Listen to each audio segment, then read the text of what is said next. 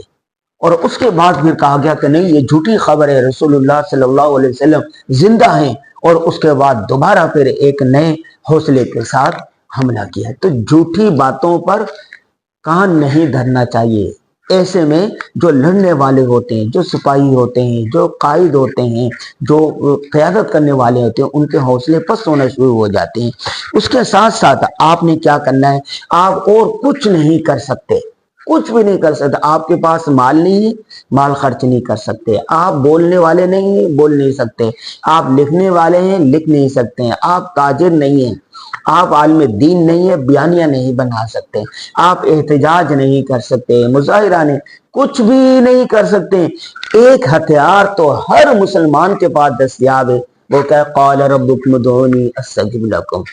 دعا کرو، کم از کم دعا کرو۔ غائب کے لیے دعا قبول ہوتی ہے، تو دعا تو کر سکتے ہیں، اللہ ہی مسبب الاسباب ہے، اور دعاؤں کی وجہ سے تقدیریں بھی بدل جاتی ہیں۔ ہو سکتا ہے کہ اللہ تعالیٰ نے آپ کو مستجاب الدعوات بنایا ہو۔ مستجاب الدعوت تو کوئی بھی ہو سکتا ہے، کسی کو نہیں پتا کہ کس کی کون سی دعا قبول ہو جائے گی اور کس درد دل سے مانگی گئی دعا قبول ہو جائے گی۔ دعا کا ہتھیار تو کم از کم سب کے پاس ہے نا۔ تو یہ جو جنگ ہو رہی ہے مسلمانوں کے لیے، عالم اسلام کے لیے، مسلمانوں کی ترقی کے لیے، کامیابی کے لیے، فتح کے لیے، آپ نے کم از کم دعا کرنی ہے۔ دامے درمے قدمے سخنے، جس طرح ممکن ہو سکے آپ نے اس جنگ میں حصہ لینا ہے۔